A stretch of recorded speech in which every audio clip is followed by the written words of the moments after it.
Hai, salut băieți și bine am regăsit la un nou episod. De data aceasta o să ne jucăm un joc mai așa, Zombie Cat Care. Astăzi o să ne jucăm Zombie Cat Care, că mi-a zis să ne jucăm. Dacă mai vreți episoade cu mine, cu jocuri, cu toate nebunii, dați un like și subscribe. O să vă dau, o să vă arăt, o să vă pun și Facebook-ul și Instagram. Nu mă găsiți pe Facebook și Instagram, dați follow. Și hai să începem. Ok, deci hai să ne jucăm aici. Ok, sper că filmez bine, filmez. Ok, mai bun, suntem aici pregătiți pentru scandal aici cu băzeții. Nu, și o să facem un episod cu Car Park. Bine, pe Johnsina! Bine, mă, 2-3. Ok, mai bun. Dacă mai vreți episoade cu mine, dați un like. Dacă mai vreți episoade cu mine, o să facem și Minecraft, Car Parking, toate nebuniile, joc. O să ne jucăm și Slendrina dacă vreți. Dărnan, toate nebuniile. Toate nebunile, că de-abia ce a venit noul vostru YouTuber de game, normal.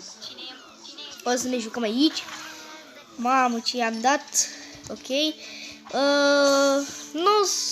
Videoclipul acesta o să fie puțin mai mic, fiindcă fac un minut. Bă, acum ce fac?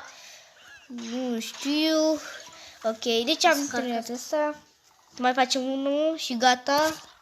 Așa. O să tot. Dacă mai vreți episoade, v-am zis să-mi dați like. Ok. Hai să... Ok.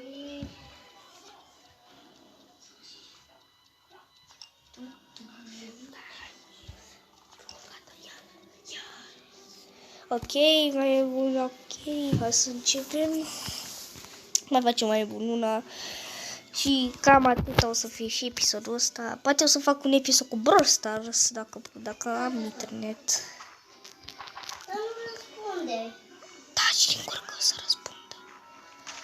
Dacă nu, o să fac altceva.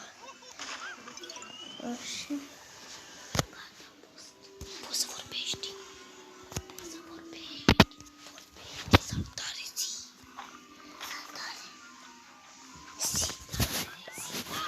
Saltato. Așa? Ești prost. Ok. Saltato. Ok, mai bun să nu prindem ăștia. Ok, am... Saltato, o să ne jucăm. O să facem din ăsta. Dacă vedem. Ok, mai avem și pe ăștia și cam atât. Ok,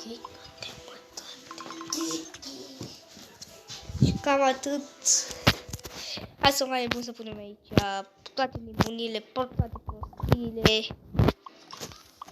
Să le băgăm. Bun, ok, cam atât a fost episodul. Sper că v-a făcut, băieți. Nu uitați să-mi dați un like, share, subscribe. Eu am fost Denis. La revedere!